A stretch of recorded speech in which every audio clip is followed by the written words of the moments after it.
Hi hello నమస్తే star news Telugu channel కి welcome. నేను జర్నలిస్ట్ మధుఖాని రాణి. తెలంగాణలో వాళ్ళందరికీ తిరుమల దర్శనాలు. ఇక గుడ్ న్యూస్ చెప్పిన చంద్రబాబు గత కొంతకాలంగా తిరుమల కొండపైన శ్రీవారి దర్శనాలల్లా తమకు ప్రాధాన్యం దక్కడం లేదని తెలంగాణకు చెందిన ప్రజాప్రతినిధులు తీవ్రమైన అసహనం అయితే వ్యక్తం చేస్తున్న విషయం అయితే అందరికీ తెలిసిందే. ఇక తమకు తిరుమలలో అవమానం జరుగుతోందని పలువురు తెలంగాణ ప్రజాప్రతినిధులు మీడియా ముందు వాపోయిన సంగతి చూస్తూనే ఉన్నాం. అయితే ఈ విషయం పైన ఇప్పటికే ఆంధ్రప్రదేశ్ ప్రభుత్వం సమాలోచనలు అయితే చేస్తుండగా తాజాగా ఆంధ్రప్రదేశ్ ముఖ్యమంత్రి నారా చంద్రబాబు నాయుడు గారు ఒక శుభవార్తనే అందించారు.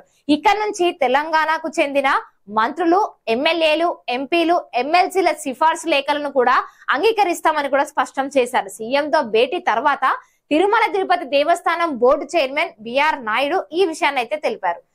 ఇక ఇంతే కాకుండా తిరుమల తెలంగాణ ఎమ్మెల్యే, ఎంపీలు, ఎమ్మెల్సీలు, మంత్రులు సిఫారసు లేఖలను కూడా అనుమతించేందుకైతే సీఎం చంద్రబాబు నాయుడు గారు అంగీకరించారని బిఆర్ నాయుడు కూడా స్పష్టం చేశారు. సోమవారం ముఖ్యమంత్రి చంద్రబాబుతో సమావేశమైన బిఆర్ నాయుడు తెలంగాణ ప్రజాప్రతినిధుల సిఫార్సు లేఖల పైన కూడా చర్చించారు. ఈ నేపథ్యంలోనే సిఫార్సు లేఖలు తీసుకునేందుకు చంద్రబాబు నాయుడు గారు అంగీకరించినట్లు బిఆర్ నాయుడు కూడా వెల్లడించారు. ఇక వారానికి 4 సిఫార్సు లేఖలను అనుమతించాలని చెప్పినట్టు కూడా తెలిపారు.